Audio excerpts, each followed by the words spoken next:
गौरी पुत्र गणेश भगवान की जय। श्री लक्ष्मी नारायण भगवान की जय। बोलिए श्री शिवाय नमस्तुभ्यम। प्रिय भक्तजनों, आप सभी को आंवला नवमी की हार्दिक शुभकामनाएं। भक्तजनों, कार्तिक महीने के शुक्ल पक्ष की नवमी तिथि पर आंवले के पेड़ की पूजा के साथ व्रत किया जाता है। इसे आंवला नवमी कहते हैं और इसे अक्षय नवमी भी कहते हैं।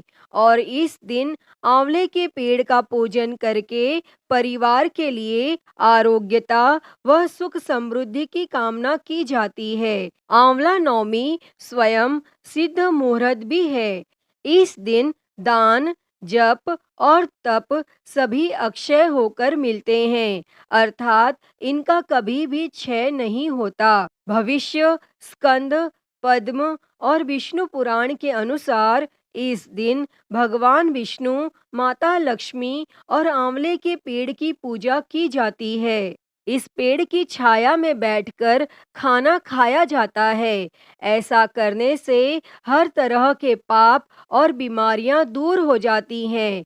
इस दिन किया गया तप, जप और दान इत्यादि व्यक्ति को सभी पापों से मुक्त करता है तथा सभी मनोकामनाओं की पूर्ति करने वाला होता है। तो भक्तजनों, आज हम इस वीडियो में आंवला नवमी की पौराणिक कथाएं सुनेंगे। तो आप सभी भक्तजन इन कथाओं को बड़ी ही श्रद्धा, ध्यान पूर्वक और प्रसन्न चित्त मन से पूरा अवश्य सुनिएगा। तो सभी प्रेम से बोलिए श्री लक्ष्मी नारायण भगवान की जय।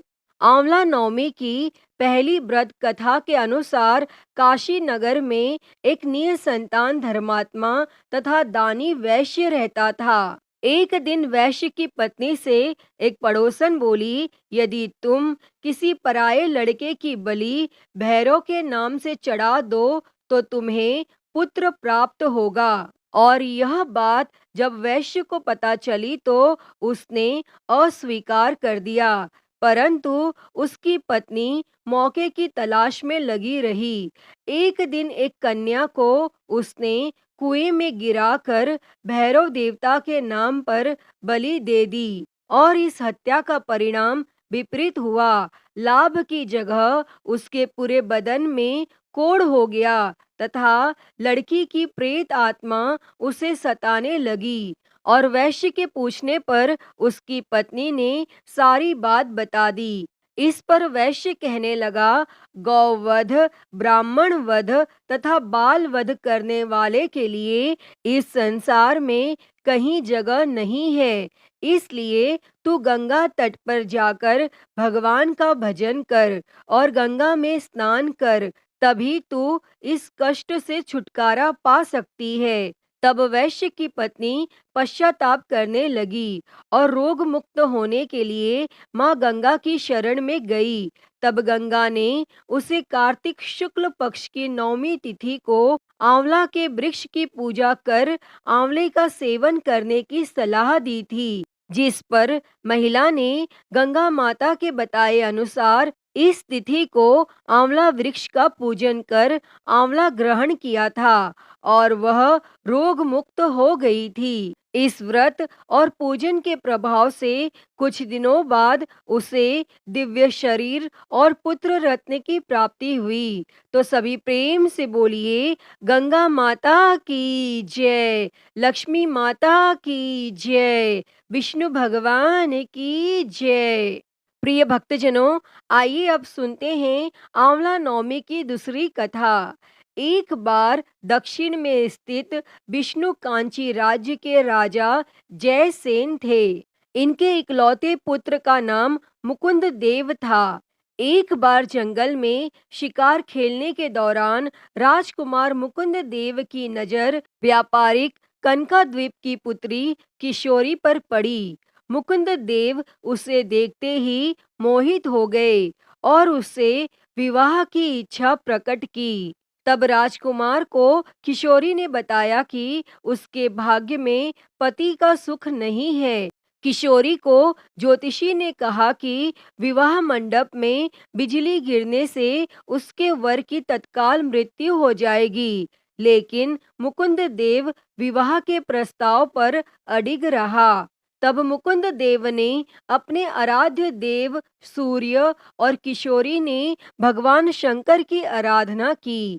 तब भगवान शंकर ने किशोरी से भी सूर्य की आराधना करने को कहा और भोले शंकर के कहे अनुसार सूर्य भगवान की आराधना करने लगी। तभी बिलोपी नामक दैत्य किशोरी पर झपटा और यह देखकर सूर्य देव ने उसे वहीं भस्म कर दिया और किशोरी की आराधना से प्रसन्न होकर सूर्य देव ने किशोरी से कहा कि कार्तिक शुक्ल नवमी तिथि को आंवले के वृक्ष के नीचे विवाह मंडप बनाकर मुकुंद देव से विवाह कर लो।